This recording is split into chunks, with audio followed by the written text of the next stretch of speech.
మనం దేవుడి సన్నిధికి రావడానికి సిద్ధపడాలంట. మరి సిద్ధపడి వచ్చిన మీ అందరికీ పరిచయంగా ఉండాలండి. మరి చాలా మంది ఇంకా సిద్ధపడలేదు. శుక్రవారం కూడా ఇంకా ప్రార్థన రాలేకపోతున్నారు. సెలవుల నిమిత్తము కొన్ని ఊర్లు వెళ్ళారు, పిల్లలు తొందరగా ఉన్నారు. ఈ వాక్యం ఏముంటుందంటే సన్నిధికి రావడానికి దేవుడు సెలవిస్తుంది. మీరు రావాలి. ఎవరి కొరకండి? దేవుని కొరకై దేవుని సన్నిధిలో కనబట్టుకు మనం సిద్ధపడి ఉండాలంట. దేని గురించండి? మన గురించే. ఆయన సన్నిధికి వస్తే లేదా మనకంతా మొత్తం అంతా బాగుంటుంది. ఆయన సన్నిధికి రాకపోతే మనం ఎలా ఉంటాం? ఎవరి గురించి సిద్ధపడి ఉండాలి? మన గురించి మనం సిద్ధపడి దేవుని దగ్గరికి వెళ్తే కదండి మనకి దేవుడి బ్లెస్సింగ్ వస్తుంది. అంతేగాని మనం బయట ఉంటే మాత్రం మనకి ఏమి రాదు.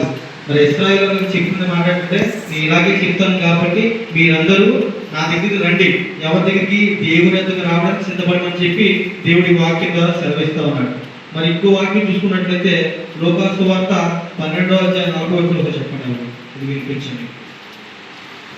లూకా సువార్త 12వ అధ్యాయము. మీరు అనుకొనని గడియలో మనుష్య కుమారుడు వచ్చును గనుక మీరును సిద్ధముగా ఉండుడని చెప్పాను. చూసారండి, మనం దేవుని సన్నిధికి కానీ సిద్ధపడకపోతే దేవుడు ఎలా వస్తాడంట? ఆయన కూడా చెప్పడంట. అనుకొనని గడియలో ఆయన వస్తాడంట. అప్పుడు మనం ఏం చేయాలండి? సిద్ధపడి ఉండాలి. దేవుని సన్నిధి రావడానికి సిద్ధపడి ఉండాలి. ఆయన వచ్చినప్పుడు కూడా మనం సిద్ధంగా ఉండాలి.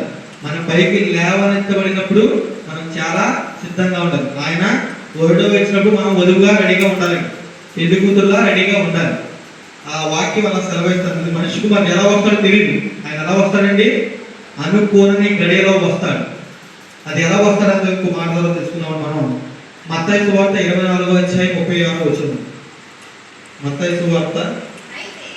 అయితే ఆ దినమును గూర్చియు ఆ గడియను గూర్చియు తండ్రి మాత్రమే ఎరుగును గాని ఏ మనుషుడైనను పరలోకమందని దూతలైనను కుమారుడైనను ఎరుగరు.